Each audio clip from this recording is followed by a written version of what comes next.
அஸ்ஸலாமு அலைக்கும் வரஹ்மத்துல்லாஹி வரகாத்துஹு. கண்ணித்துக்குரிய அல்லாஹ்வின் நல்லடியார்களே, அல்ஹம்துலில்லாஹ், ஹாஜிமார்கள் தங்களுடைய கடமையான ஹஜ்ஜை பரிபூர்ணமான முறையிலே நிறைவேற்றிவிட்டு தன்னுடைய தாயகம் திரும்பக்கூடிய ஒரு காலகட்டமாக இருக்கின்றது. இந்த நேரத்தில் நாம் செய்யக்கூடிய செயல், கண்மை நாயகம் ஸல்லல்லாஹு அலைஹி வஸல்லமுடைய அழகான ஹதீஸ் இருக்கின்றது. ஹாஜிமார்களை அவர்கள் தன்னுடைய வீடு திரும்புவதற்கு முன்பதாக நாம் சென்று அவர்களுக்கு வரவேற்பது, இஸ்திக்பால் செய்வது, இது சுன்னத்தாக இருக்கின்றது.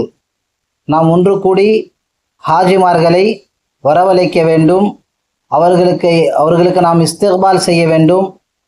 நபி ஸல்லல்லாஹு அலைஹி வஸல்லம் ஹதீஸ் இருக்கின்றது, இதா லகீத்துல் ஹாஜ ஃபஸல்லிமு அலைஹி வஸாஃபிஹு. நீங்கள் ஹாஜிமார்களை சந்தித்து சலாம் சொல்லுங்கள், முசாஃபஹா செய்யுங்கள், அவரிடத்தில் நீங்கள் துவா செய்யும்படி கோரிக்கை வையுங்கள் என்று சொன்னால், நபியுடைய ஹதீஸ் இருக்கின்றது, ஹாஜி தன்னுடைய வீடுக்கு திரும்புவதற்கு முன்பதாக அவர்கள் செய்யக்கூடிய துவாக்களை அல்லாஹ் கபூலாக்குகின்றான். ஹஜ்ஜின் காரணமாக அவர்கள் ஹஜ்ஜு செய்து வந்திருக்கின்றார்கள், அதன் காரணமாக அவர்கள் வீடு சென்றடையும் வரை அவருடைய துவாக்கள் கபூலாகின்றன.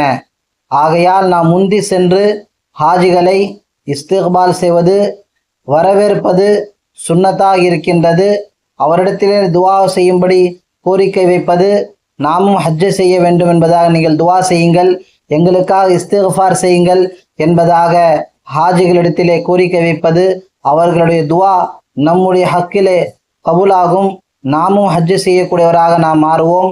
அல்லாஹ் தபாரக் வ தஆலா இந்த சுன்னத்தான அமலை செய்யக்கூடிய பாக்கியத்தை நம் அனைவருக்கும் தந்து கிருபை செய்திருவானாக. அஸ்ஸலாமு அலைக்கும் வரஹ்மத்துல்லாஹி வரகாத்துஹு.